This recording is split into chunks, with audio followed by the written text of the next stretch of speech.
Hey, this is Alex from Words of Farewell, and you're listening to Dave Softees Metal Meltdown on Metal Messiah Radio.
Alrighty, Metal Maniacs, here we go. Please help me welcome to Metal Messiah Radio, hailing from Germany, from progressive melodic death metalers, Words of Farewell. Joining us, we have vocalist and lyricist Alexander Otto.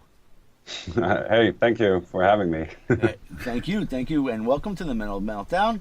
I thank you for taking the time to be here, and I'm looking forward to this opportunity, so for that, I thank you very much. Likewise. I see that the band formed in 2006, so you're out there about 10 years already. Wow. And recently you released the band's third offering. It's called A Quiet World. This was released around November 18th, if I understand, on AFM Records. And I noticed that you've been with AFM since the very beginning. I got to say, this is an outstanding, a very excellent offering. Thank you. We appreciate that people think that. This sound, I'm a big thrasher, I got to tell you right off the bat. I love thrash metal, but I also love my melodic death, and the sound that you have here is very enjoyable to my ears. I love this stuff. I would love to learn more about your great band here, Words of Farewell, and because of the promo sent to me from AFM, I learned that you do have 2 other releases, and I was very happy to find that out, but at the same time, I felt bad that I didn't know more about Words of Farewell beforehand. So let's learn more about your band. Like, for instance, who selected the band's name, Words of Farewell? Well, I wouldn't say selected. We had a couple of opportunities to switch names here and there because we weren't fully content. Like, we started out being called, like, Revelator, for example, and then we kind of never stuck with any name because we didn't do, that was like the early weeks when we were still looking for something, and then we kind of stuck with Words of Farewell, which was originally my name at a photography page, and I kind of had that name from Japanese anime, and like a sort of an episode was called Words of Farewell, and it kind of stuck with me because for me, it kind of emblematically stood for very emotional things that you could say. Not so much for the actual words of farewell, but more, say that like the metaphor behind it. And at some point I just threw that name out there and was like, yeah, okay, that kind of sounds cool. Okay, let's just roll with it.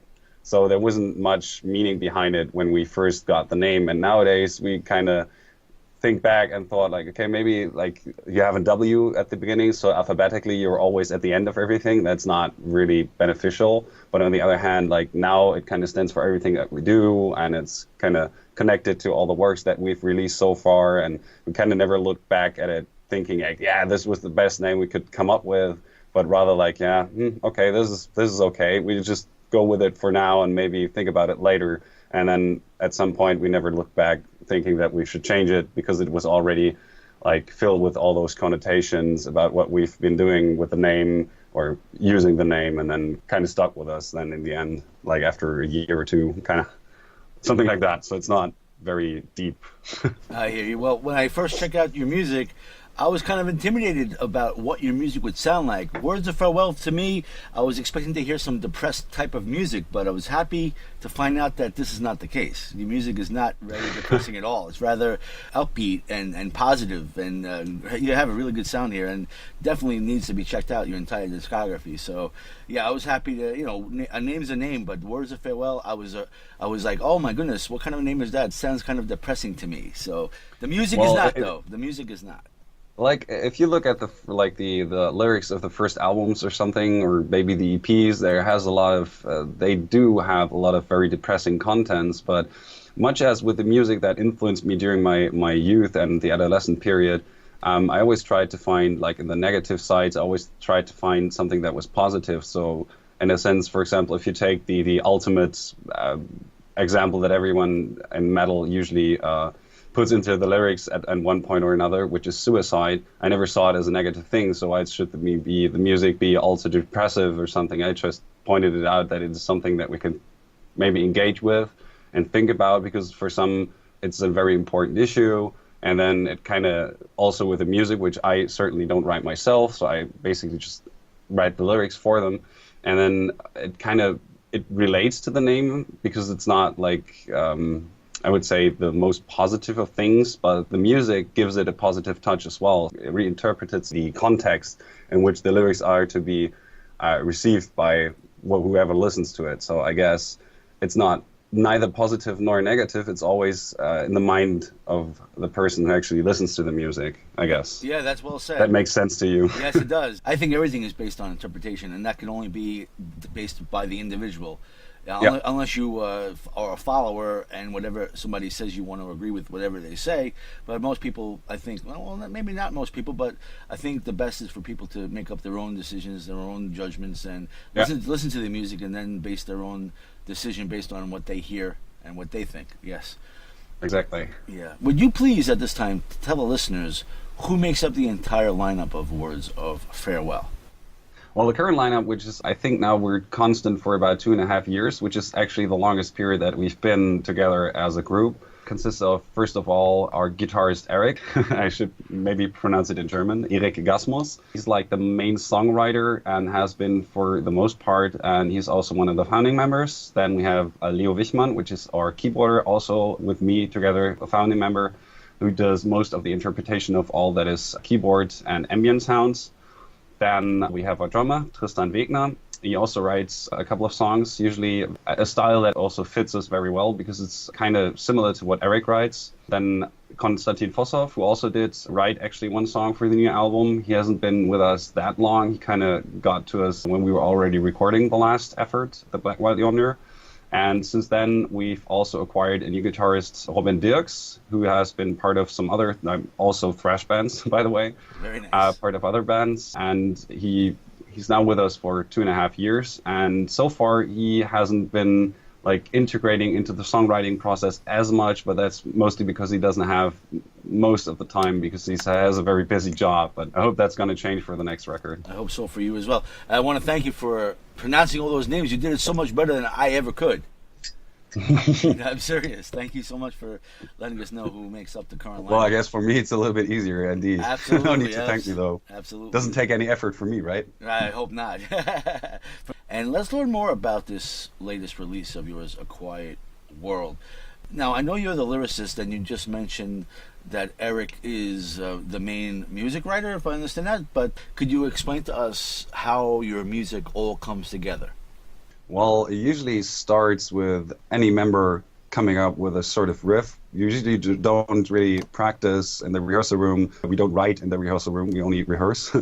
And most of the stuff that we write comes basically from the silent chamber at home. So people just write down notes, and then at a certain point when you think the song is already done or you need some feedback, everyone kind of takes a look at it and provides the feedback that the certain person needs. And then from there, we kind of try to work it over and, well, perfect the song in a way so far that we're content with it as it is. And that process can take up, I don't know, like a week maybe. Somebody just has a good idea, a couple of riffs, and somehow it all falls into place. And then we usually use Guitar Pro or Ultimate Guitar sometimes. And then somebody takes a look at it 3 days later and everyone's like, yeah, this is great. Okay, we could use this. And then it just rots until the next record on the hard drive before we start maybe working it over in the context of the other songs that have been selected for the record. And sometimes, like for example, the last song on our current effort, The Shadow of My Likeness, the process takes, I think in this case, like 8 years. 8 years, so, wow. 8 years, yeah. Like Erik was never content with the complete turnout of that song, so he kind of polished it and refined it over years and years and years. And then at some point we were like, okay, now it has to be on the record. And he was like, yeah, I could still work on some nitpicky things, but I'm not going to do so. And then we kind of talked him into that he's okay with using the song. So that otherwise you want to have albums coming out every 2 years.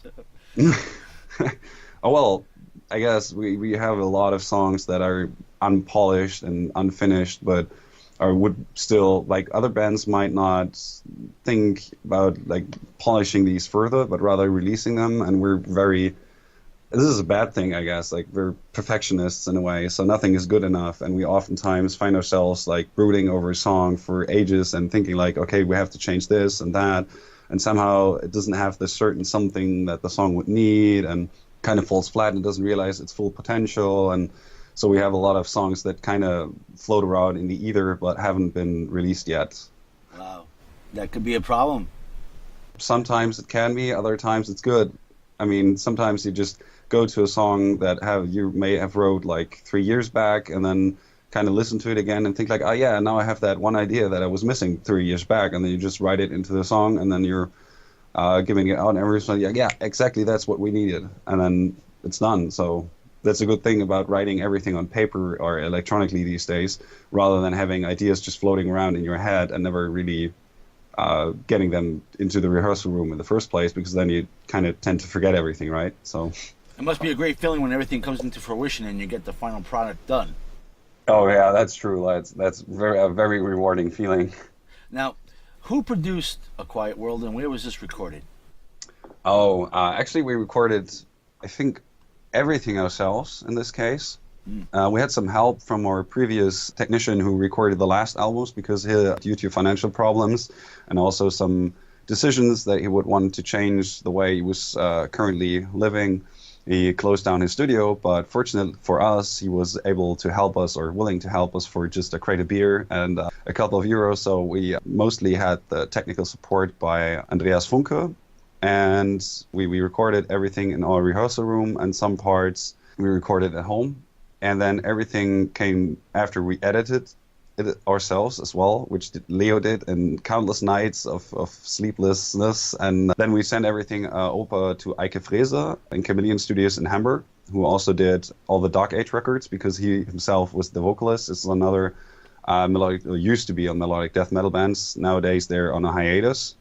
And he kind of knew exactly what to do with this. So we're overwhelmed by the result, because the communication went very good, and he had exactly the sound in his mind that we had, because sometimes there are communication problems and issues, and you're saying, you want this kind of sound, and they get something else, because sometimes the semantics are in the way.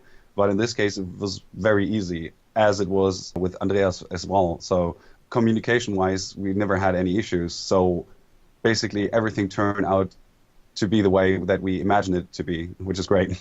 Wow. So we can't say like it has nothing to do with the music, that if people say it's not good, we can at least outrule the fact that it has anything to do with the sound, because the sound, as far as we're concerned, is perfect. Yeah, I tell you, it's great stuff. And wow, what an impressive story you just told us. And you got this done at a bargain. Well, like usually as a small band, you have to work on a budget, so that's what we did over the time of all the other recording sessions, and we kind of got a little bit of knowledge, and then of course Andreas helped us a great deal, and basically to be able to spend the money then for the mix, which was not cheap, but not expensive either. But for people like us, we're all students. Only Rob is the only one who's already working, and myself, but I only work part-time because I also have that photography thing going on. And so we kind of had to find a way to finance all this. So we just thought, okay, do it yourself. Wow, yeah. Luckily, it kind of came together quite okay. Yeah, I would have to say so. And you're saying that you're a photographer, so that leads me to my next question about the CD artwork. Not sure if you designed it, but maybe it's something taken from one of your pictures or something. Could you tell us more about the imagery of the city on the CD cover?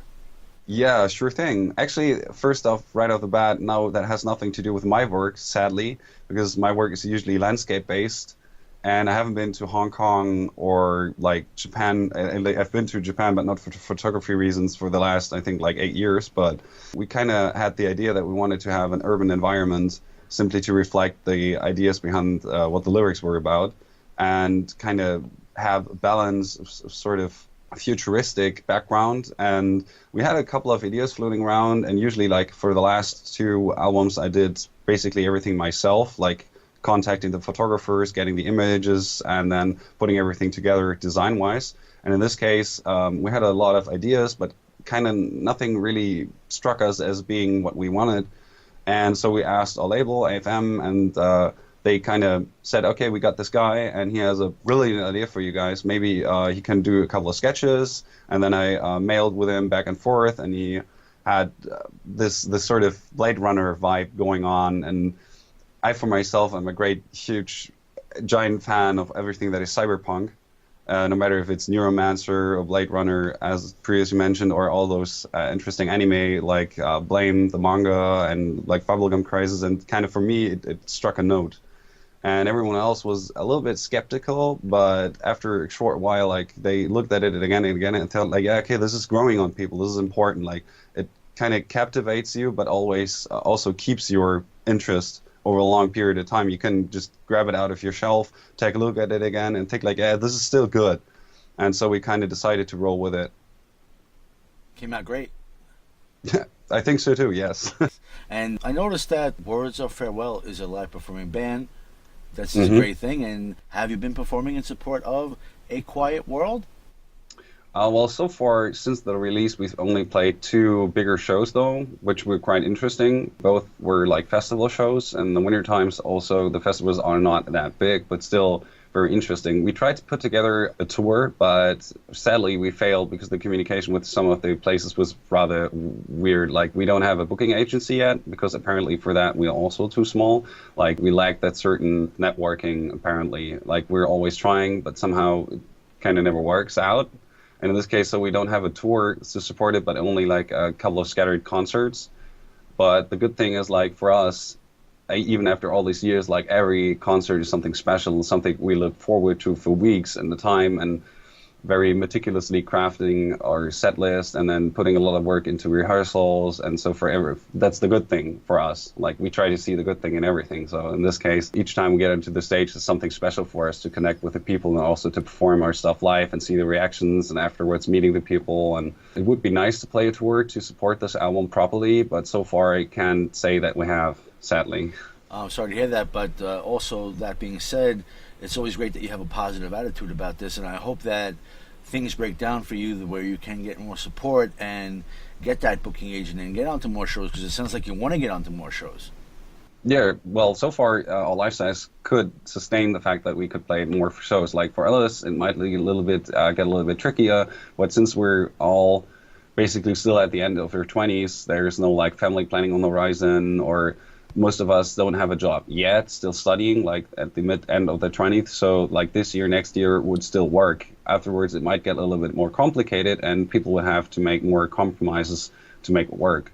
Right. This is like, I guess at that point, we'll try to find out like how serious everyone is about what's going to happen with the band. But as it is right now, it would be very fortunate for us if we got to do that, because for us, scheduling wise, it's very easy still. Do you have some shows coming up in Germany, or do you have anything that you do have lining up that you'd like to spread the word on? We got like 2 minor shows, one in Münster, which is our hometown, and one in Hamburg coming up. I think the first one is on January 13th.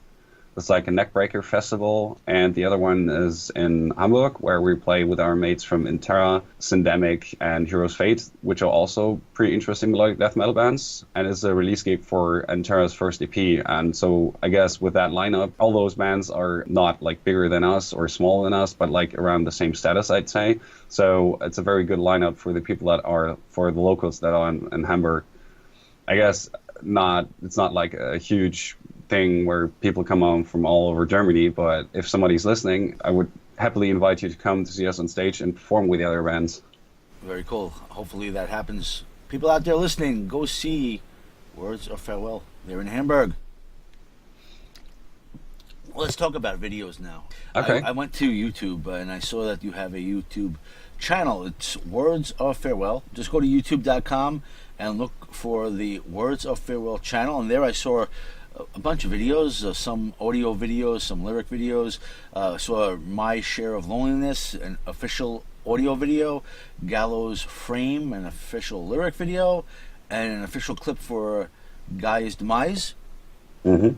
Who produced and directed, and how did these videos come to fruition? And is there a plan for the band to make more official music videos for A Quiet World? Well, I guess like the first thing, the official audio video thingy for My Share of Loneliness was actually created by a friend of mine living in South Africa, whom I know from the days when I still edited videos myself back when I was younger. And this was basically because he did this lyric review video for your last album for Beauty in Passing. I just mailed him and he was like, yeah, okay, I'll do this. And said and done. The second one was actually, I'm not quite sure who made this, because AFM just said, okay, we take the song and what's the idea, what you want to have. And I wrote them an extensive email describing what was in my head when I listened to that song, and they actually nailed it right on the head. Well, it's nice AFM did that for you. Great. Yeah, That's indeed. That's great, yeah. And the last one, the music video, which we've released, I think like a week prior to the album release, was done by Mirko Witzki, who's actually living not too far from here. I like in Herne. He's the local video director who does a lot of metal stuff. Like he started out doing like crappy hip hop videos at some point, and starting out with then more like hardcore, deathcore, and the more renowned he got, the more offers he got as well. And we've been working for him for the last, I don't know, like for the last effort as well. Telltale Notion he did, also the live video we recorded at the Rock Hearts Festival. And so for us, it was very clear that we wanted to work with him again because his work is simply outstanding. He these days does a lot of other like metal stuff for Deserted Fear and Nibiru and a lot of German metal bands. And I guess he'll be like the next Patrick Uleus. I don't know quite if I pronounced the name right, but he's a Swedish guy who does all the videos for In Flames and all those major bigger bands. Very nice. And I guess Mirko Witzki will go down the same path, I guess, because his work is, as I've said, outstanding. Like he has a lot of other videos which have a little bit more budget, not simple performance videos, but also like bigger stuff. And it was amazing, like what he can do. So we were very lucky to have him again and produce this video for us. And initially, we thought we had a lot of different locations in mind, and kind of everything fell flat for scheduling conflicts. And so he kind of had the idea to simply do a black box video and therefore kick the lighting into overdrive, and also reflecting a little bit the color schemes that we had on the cover album. And in the end, his editing kind of melted everything together into a product that we were very happy with. So yeah. Very, very nice. Now, one thing I find very important when we're doing these interviews is to spread the word, especially spread the word of the band, but how the fans can support the band by getting the CD, getting the merch, and all this. Now, I want to give a couple of links. You have a Reverb Nation, that's www.reverbnation.com/Words of Farewell, and of course you have the Facebook, which is also Words of Farewell. Now, where would you say is the best place for a fan of Words of Farewell, whether they're a longtime fan or a brand new fan, just listening to you for the first time? Where would you say would be the best place for the fans to get a copy of the CD? Well, I guess if you want to support us, because we always get like €1 more or so out of sale, is if you go to our Facebook page, there's a slot somewhere which is called Store or Merch. And then you get redirected to our homepage, and there's a section called Merch of Farewell. And then we send out the copy from our rehearsal room. And also there are like other ways. You can always get it on Amazon or listen to it on Apple, like iTunes, for example. But I guess if you want the most personal way, because we actually packed it ourselves, and maybe if you want to, we can also sign it, then you should get it at our homepage, which is www.wordsoffarewell.com, and go to the store. I guess, yeah. Oh, okay, very good. Thank you for that. And what other merch do you have currently available for your fans? We got like 3 or 4 T-shirts and the CDs. Currently, we don't have much else, simply because we can't muster the money to produce more merch without selling the merch we already have. And so it's currently more of selling a couple of T-shirts so we can produce more T-shirts. What I'm in contact with Stanis Decker, the guy who did our cover artwork, so there will be also a T-shirt featuring the cover artwork soon. But since around like Christmas, it's kind of difficult to get in touch with people because they're enjoying their mandated free time. I don't know how long it's going to take until that T-shirt will be available yet. And also we're looking into sending maybe posters, and we got a couple of ideas, but so far we're always thinking about how we finance all that. So the more merch you buy of that, like everything that is on there currently, the more we will be able to create and release for our fans, I guess, in the next couple of months. And the best place would be wordsoffarewell.com and click on the store? Yeah, that is the way to go. Thank you for that information. I do appreciate that. And we've been touching upon, I guess you could say, your livelihood outside of the band, that you are a professional photographer. You focus on landscaping, and this is very interesting. Now, between the band and between this, you also are a student? Yes. Basically, nowadays I'm working also part-time as a language teacher, so I teach German as a second language. do workshops for photography for an agency called Voßhoff, and also for different high schools. And so I give introductory courses to photography, general photography, and landscape photography, or like long exposure photography. For example, I'm also giving like outdoor stuff. So I go with people into nature, give one-on-one workshops. In September, October, I'll lead a workshop in Iceland. So that's kind of how I sustain myself in between concerts and stuff, because we don't get much money out of the concerts, so that would not be enough to sustain ourselves. I understand that. And everybody else in the band, basically, I think you said they're all students? Technically speaking, two are now working on a master's thesis. One is already working because he just kind of quit after his bachelor for a very good offering. Tristan is also now working, I think, like on his MA. Not quite sure where everybody is, because we usually don't speak much about what we like do, but rather about our music or like cultural things, and not so much about like the tedious work stuff or study stuff. So the band's been around, as you said, this is your 10-year anniversary, basically, and you're an educated band. Yeah. You definitely take pride in that. That is great. I want to thank you, Alexander, for spending time with us on the Metal Meltdown on Metal Messiah Radio tonight.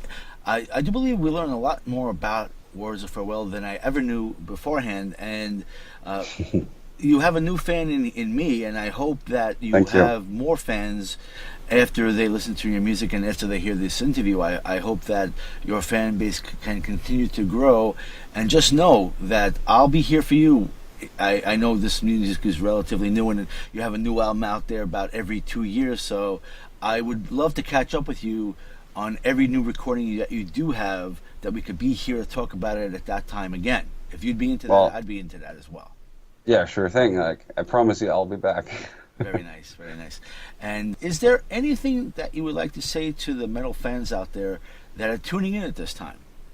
Well, I guess the first thing I would tell everyone is that no matter what people tell you, like if you're in a band especially, like no, don't let anyone ever tell you that you can't be successful because you're not playing like what's currently asked for in the scene, or that your band might not make it because you're not good enough technically or anything. Like if there's the spirit and you want to do something, just go and do it. Like the motivation behind it is what counts. Do it for the love of what you're doing, yeah, right? Exactly. I got you. Yeah, that's like the most important thing that everyone needs to realize. It doesn't only apply to music though, like with everything you're passionate about. Well said. I would really appreciate to all you guys listening out there if you were to check out our most recent effort called The Quiet World, and maybe like us on Facebook and give us maybe a follow on YouTube and let us know what you think about our new music. Yeah, absolutely. I want everybody out there to do that. Those that, absolutely, people that are listening to this interview right now, I want you to go to Alexander on Facebook and go to Words of Farewell on Facebook.